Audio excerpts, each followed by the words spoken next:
په جمهوریت غږونو پروګرام کې زه عبدالحی کاکړ درته ښه راغلاست وایم. اسفندیار ولی خان چې په کال 1949 کې د فروری پر 19 په لومړي ځل په دې نړۍ کې سترګې وغړولې،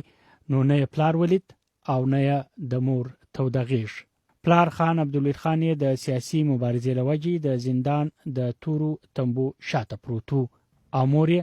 د هغه پر زیږون مړه شوه.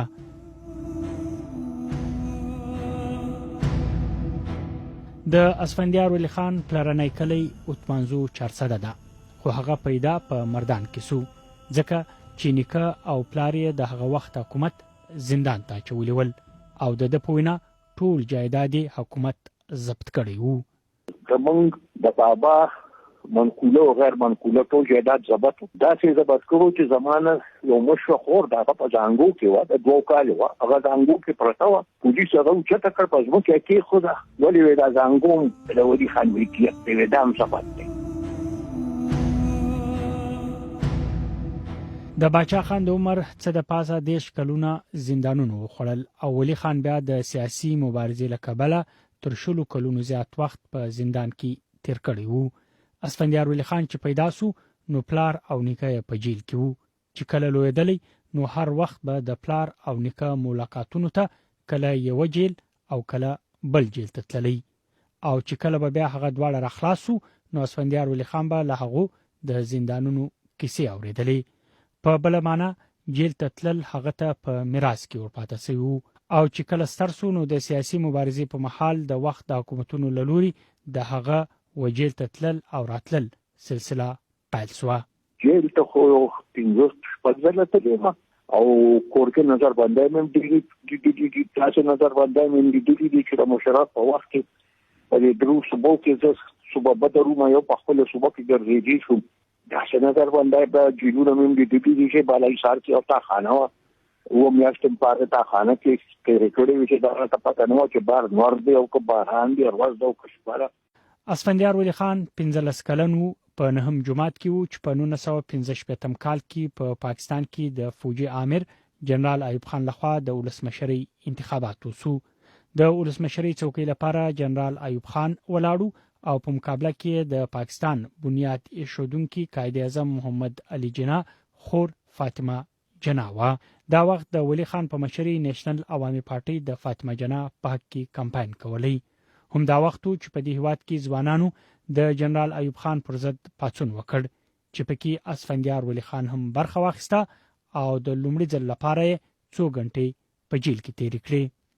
چې په لومړي ځل نه هم کېو چې د فاطمه جناح او د ایوب خان الیکشن نو هغې کې تاسو ویا دي چې سټوډنټانو هغه خو بله چوره چینی چور والا وه چې والټه کولو حقیق د مشهورو اچولی وه. هغه وخت کې ټول سټوډنټان راوتي وو. بیا د هغې په نتیجه کې چې هغه راووتل او هغه کنډاکټ فایرنګ وشو، پکې هلکان شهیدان شو، زموږ په نوښار کې پکې یو هلک شهید شو. نو د هغې نه پس بیا موږ دا محسوس کړه چې یاره پکار دا دی چې د پښتانه سټوډنټان چې دي دا رایوځای شي. نو بیا د پښتون فدرېشن په نوم باندې یو تنظیم موږ جوړ کړو او بیا د هغې نه لاندې لګیا خپل کار هم کوو. خو اسفندیار ولی خان د خپل ژوند تر ټولو اوږد او تریخ جیل په 1990 لسیزه کې هغه وخت تیر کړ چې ذوالفقار علي بوټو د پاکستان وزیر اعظم و. هغه وخت ذوالفقار علي بوټو په مشرۍ پیپلز پارټي په واک کې وه او د ولی خان په مشرۍ نیشنل عوامي پارټي د اپوزیشن رول لوبولی. خو د دواړو ګوندونو اختلافات دومره زیات سو چې په 1915 کال کې د ښاغلي بوټو حکومت نیشنل عوامي پارټي ناقانونه وګرځوله. د دې ګام په نورو سببونو کې یو سبب د پیپلز پارټي د خیبر پښتونخوا د مهم مشر او د بوټو نږدې ملګری حیات شیرپاو وژلو. حیات شیرپاو په 1915 کال د فروری پر 9 نیټه په پېښور یونیورسيټي کې په دستوره کې د بم په چاودنه کې ووژل شو. ذوالفقار علي بوټو نیب ناقانونه وګرځولی. خان عبدالولي خان یې د حیات شیرپاو د قتل په تور ونیولی او حکومت په دې تړاو د دې ګوند په لسګونه نور غړي گرفتار کړل. اسفندیار ولی خان هم په دې تور په 1915 کال کې ونیول شو او د ده په وینا ورباندې فشار واچول شو چې په قتل کې د خپل پلار ولی خان لاس درلودل ومني. کوشش دا چې هغه ما ته وی چې تب بیان ورکې چې مونږ ته ولی خان ویلو چې تاسو حالات شیر په ملک او ما بیا سټوډنټان را واستل وږي ته نو وږي لاړ دا د ولی خان په وینا څه شو نو چې پریشا غوي نو یو ځای په پلار نه کوي او ته دروغ غوي په څنګه سره په پلار کوي دا تاسو له په تک باندې پیته. خو عجب دا ده چې کله اسفندیار ولی خان پیدا سو نو په زنګو کې وو، پلار او نیکه په زندان کې، خو اوس هغه 14 کلن او پر یو وخت نیکه پلار او زوی درې واړه په جیل کې دي. چې دا ما درته د 15 یم خبره وکړه کنه دا زما خیال ته دنیا په تاریخ کې واحد مونږ په سیاست کې 3 پیړۍ په یو وخت په جیل خانو کې پراته. باچا خان بابا یو ځای بابا بل ځای زبل ځای مونږ 3 پیړۍ په یو ځای باندې په جیل خانه نم د چانه قتل کړو، نم جواری کړو، نم زنا کړو، نم شوکا دا کړو. سیاست په سیاست کې 3 واړه پیړۍ په یو ځای نیولې د ساري او کس ځای پروت. اسفندیار ولی خان عدالت د حکومت په غوښتنه د پښتنو ګرویژنو لپاره پولیس ته حواله کړ. هغه تر شاوخوا 240 ورځې پورې د وارسک په تاڼه کې ووهل سو او وټکول سو. زما د خپونه د هر ګوتنه نو کې په دغه باندې ستو په نسی باندې زما د وجود د سټ نواله تر د جوړو د پوند پورې تما په وجود یو وختونو پرېښدای نه ټول وار په ور شو کولو سلو شوارو د برنده کې اوستنې ته په داسې پوزیشن کې تړلو چې څلور زمانه ماته ګوتې د خپېدي دا زمکه پورې د ګلې نور پاکستاني شوړم تاسو د ورڅ تاڼه وکنه چې او دا دامو د فرفاره میاش خو یار خیخ نیم و باران ورېد او راويخ کولو په ماره پوری په بوجه کې بند کړم را له په پاره یو خوبو کې راکول بیا د روح کلم بیا د راکول بیا د روح کلم واستفق نو کو ډیر تعلق وخت یار الله تیر کو. له اسفندیار ولی خان سره په زندان کې د خپل پارټي شاوخوا یو سلسل ملګری هم ول او کله چې دای پر هغه د سبي سخت تشدد خبري کوي نو وای د هغه په مقابله کې ورته د ځان تشدد هیڅ نشکاري. ما تاسو خپل ځان ډیر دغه ښکاری زموږ خو د تاڼو نه د ورسک نه یویش مرګري دا چې هغه د شلو او د 200 کالو ترمنځ وو هغه چې د ورسک تاڼې نه راځو هغه نه مردانو او ځکه مقابله کې به زسیم زما قرباني وسی زموږ یو مرګري هغه د اټو میاشتو زوی راوسته دا هغه بخت ولټز وړاند کو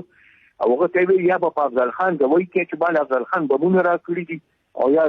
دا زوی د پلار په مخ کې تراپی وو چې هغه ماشوم ساوارته پلار بیا بالکل ونه تر مرګه پورې هغه پلار دی ونیو نو دا د تکسوري ګوري بیا خو زما هغه ته موږ خو بیا باجی و. پر اسفندیار ولی خان جوړي مقدمه یو جج په جیل کې دننه واوریدلې هغه مجرم وګرځولې او ورته 19 کاله د بند سزا واوروله خو هغه دا سزا په های کورټ کې چیلنج کړه. بیا های کورټ پرې خودما او وجوبه لو به راځه کړو چې زینی ولې په فروری کې او په اپریل په میاشت کې چې پارک مټماکې شوی وی راغی الزام په باو دا چې جج ته مخامخ شو جج ورته چې له سره خاص به خو تاسو نیولې فروری کې دی الزام په تاسو د اپریل لګوي نو بیا خو د جیل سپورټن د سره ملزم کې کنه ځکه چې هغه بروخ کې د جیل د دغه د وجه بیا عدالت وی چې تاسو دونه دا تروخ تاسو ویلې چې تاسو ټول مقدمه تروخ نو ټول مقدمه کې په یو ورځ باندې اتش په مقدمه ورا باندې نو یو په یو ورځ کې ته قضا کړو یک بس ځکه نه ډیره مهرباني. اسفندیار ولی خان شاوخوا 3 کاله په زندان کې تر تیرولو وروسته د کال 1990 په ورستیو کې لجل راووت. دا وخت د ذوالفقار علي بوټو حکومت ختم شوی وو. جنرال ضیاءالحق مارشال لګولې و او هغه حیدرآباد سازش کیس مقدمه ختم کړه چې په نتیجه کې ولی خان او نور سیاسي مشران راخلاص شو. له جیل څخه تر خوشی کېدو وروسته پلار او زوی یو بل ته مخامخ شو. لکه د جیل نه دغراله ما په وو یا یم کې نو بابا را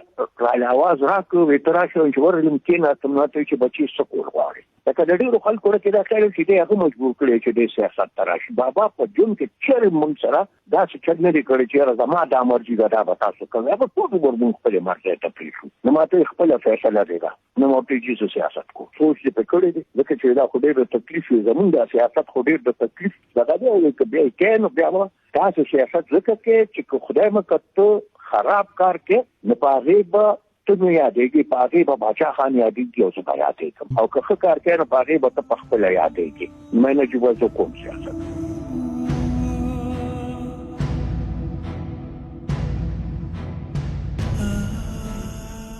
درنو اوریدونکو د مشال رادیو په اونیزه خبرونه جمهوریت غونو کې مو د عوامي نېشنل پارټي مشر اسفندیار ولی خان د زندانونو کیسه واوریدله.